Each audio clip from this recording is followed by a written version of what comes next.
I guess just to name a few. Uh, Being a music director usually is about being a liaison between the artist and the show or the music that they want to be presented. Now that can differ from artist to artist. It depends on their preference. Some of them like to be hands-on.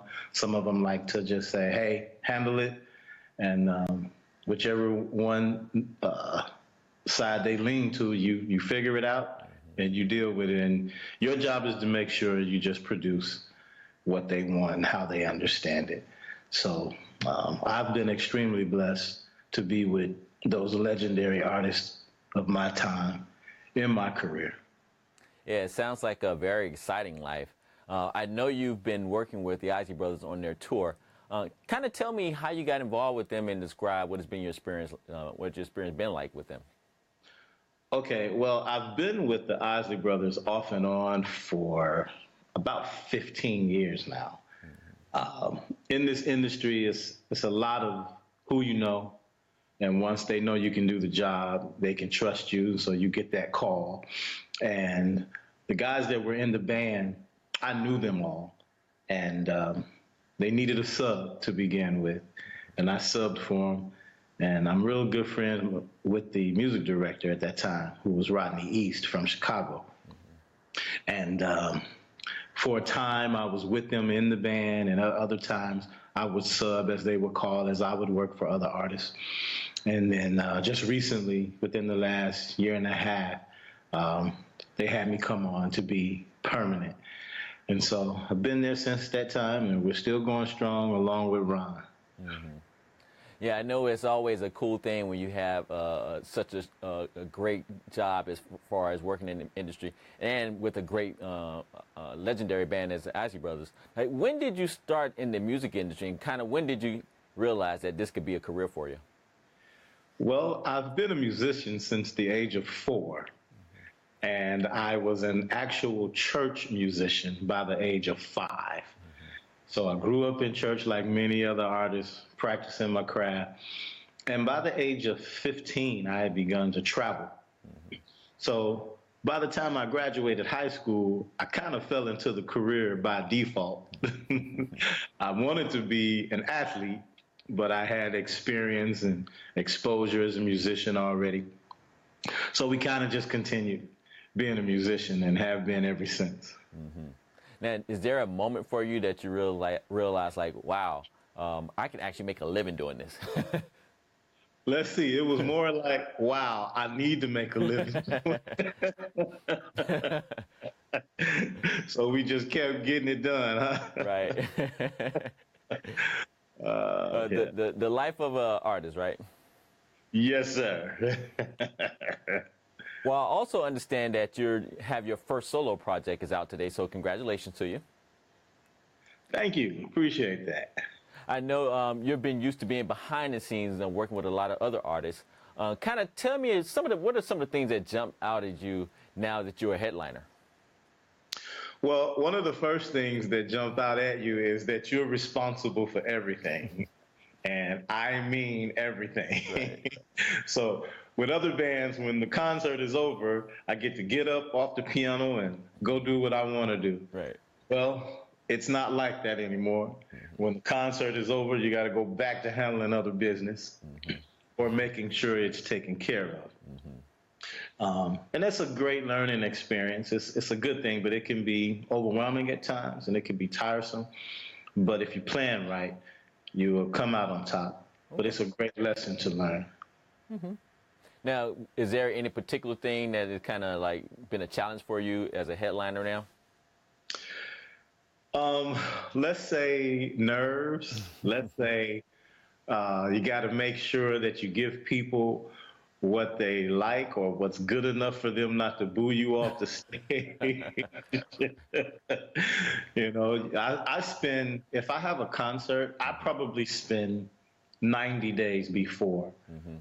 preparing, putting it together, and envisioning myself actually at the concert, mm-hmm. and also envisioning being someone at the concert listening, and what would they feel? What would they think?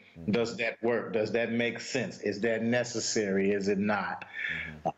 And I go through that to the point of probably 2 weeks out, I start dreaming the actual concert. Wow, that's visualization taken to its maximum, right? Yeah. Now that's interesting that you mentioned that because you could have just stayed behind the scenes. So why, after 30 years in the business, you decide to kind of not only become a headliner but come out with your first CD? Wow, that's a loaded question. Let's see if I can condense it. The first thing that comes to mind is when I started with Babyface back in, I want to say 2000, I think. There was a guy there that I was actually coming in to replace, Tim Carmen. And he told me then, he says, I have to stop and work on my stuff. And if I don't stop, I never will. I didn't even understand what he meant by that time because, it was a pretty good job working with Babyface. And he seemed to be so passionate about that statement.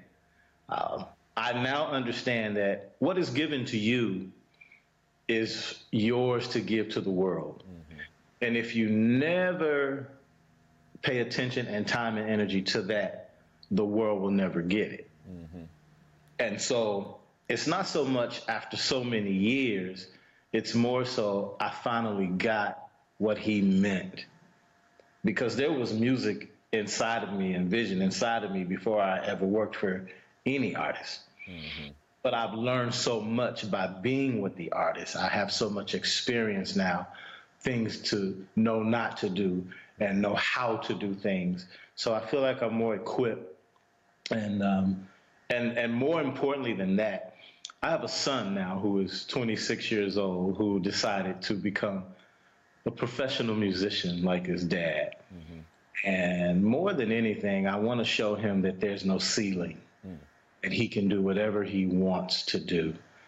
So he's now touring, and I'm now touring, and it's fun, and I'm proud of him. And he's going to be something to deal with. So I'm pretty sure he's pretty proud of you too for your first solo project and kind of making that dream happen after all these years.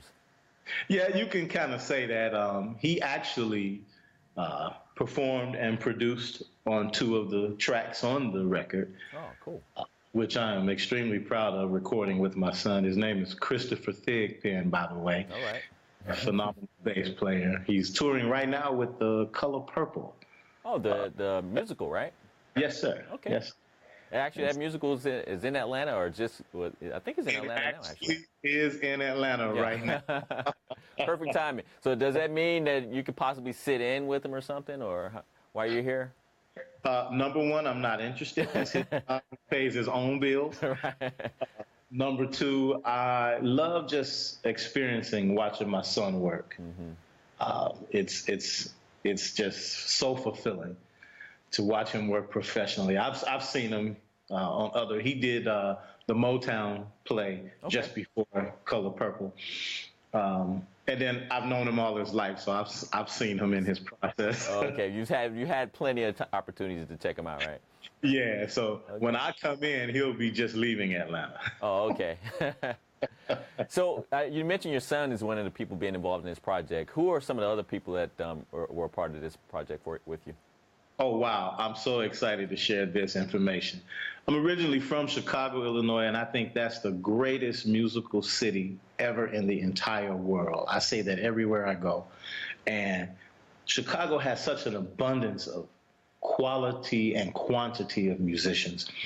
And this record was recorded with all of my brothers, all of them are friends and brothers, from Rex Hardy from Mary J. Blige to Teddy Campbell, who has played for everybody, Calvin Rogers, Lil Tony Russell, Eric Ingram, Mike Manson, Rodney East, Philip Feaster, Tim Carmen, Jonathan Dubose, Bobby Sparks, All of these guys came together, and predominantly it's a instrumental record, but there are some vocal songs on it, of which I had the pleasure of working with Phoebe Hines from Milwaukee, Wisconsin, and Simone Waddell from Australia, and also Kelly Nicole Price out of LA.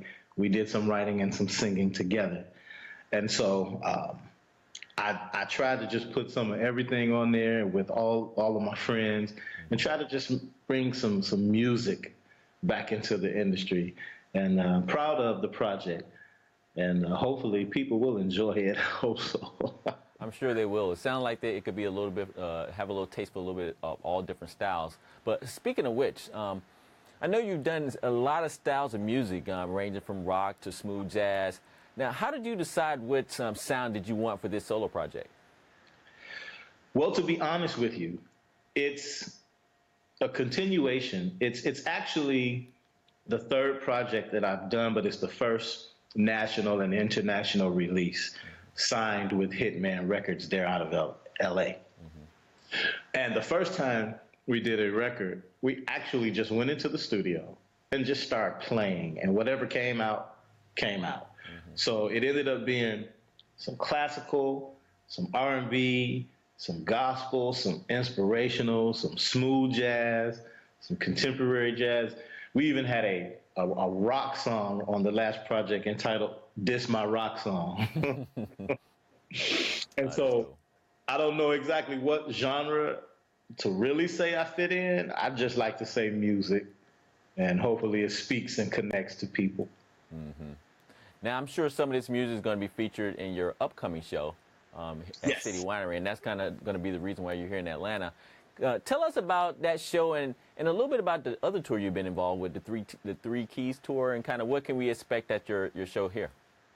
Okay, so this show is a continuation of, it started off with myself, Justin C. Gilbert from Atlanta, and Sean Martin from Dallas. The three of us are all brothers, and we've worked together with other artists, and we all put out a record. And I decided, instead of trying to do it all by myself, ask my brothers to do it with me. So we started it and entitled it The Three Keys Tour.